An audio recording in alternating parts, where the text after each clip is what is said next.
Question 11 देखिए, let f R to R be the identity function, what is f of F and f o f है। तो जो हमारा आप कहें कि एफ एक्स है वो आइडेंटिटी फंक्शन है, यानी कि एक्स है। अगर आप वेरिएबल एक्स लेंगे तो ये एक्स आएगा, वेरिएबल वाई लोगे तो ये केवल वाई आएगा। इसको हम आइडेंटिटी फंक्शन कहते हैं।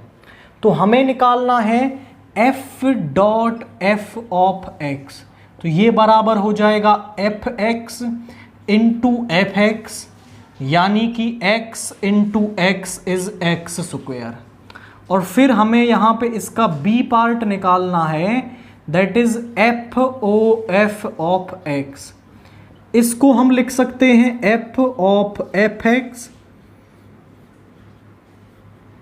एफ एक्स की वैल्यू है एक्स, तो एफ एक्स की जो वैल्यू है वो एक्स आ जाएगी। This is f o f of x.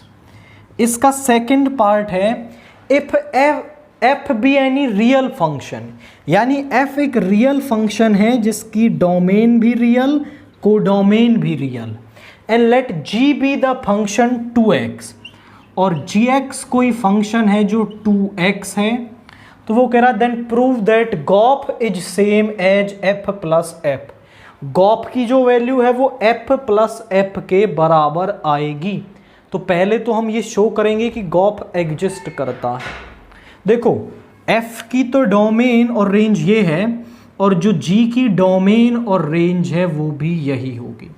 तो आप देखें तो गॉफ फंक्शन एग्जिस्ट कब करता है, यहां से यहां एफ और ये G, this is range of F and domain of G. अगर रेंज ऑफ एफ जो है वो डोमेन ऑफ जी के बराबर या उसका सबसेट बन जाए तो गॉफ एग्जिस्ट करता है।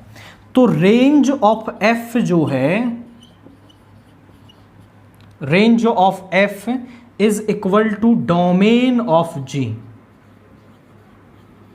रियल वैल्यू फंक्शन का मतलब है कि जब उसमें आप कोई भी वैल्यू डालोगे तो उसकी वैल्यू रियल ही आपको मिलेगी। तो range of f is equal to domain of g, so which implies कि जो गॉफ है वो एग्जिस्ट तो करता है। अब गॉफ ऑफ एक्स की वैल्यू आप निकाल लो, तो गॉफ ऑफ एक्स आ जाएगा हमारा जी ऑफ एफ एक्स, यानी कि जी में जहां भी x है वहां आप एफ एक्स रख दो, तो ये ट्वाइस ऑफ एफ एक्स हो गया। हमें निकालना है F plus F of x, ये हो जाएगा F x plus F x, यानी कि ट्वाइस ऑफ एफ एक्स। तो यहां पे हम कह सकते हैं कि g o f is equal to f plus f. तो जो गॉफ है हमारा वो एफ प्लस एफ के बराबर यहां पे आ रहा है।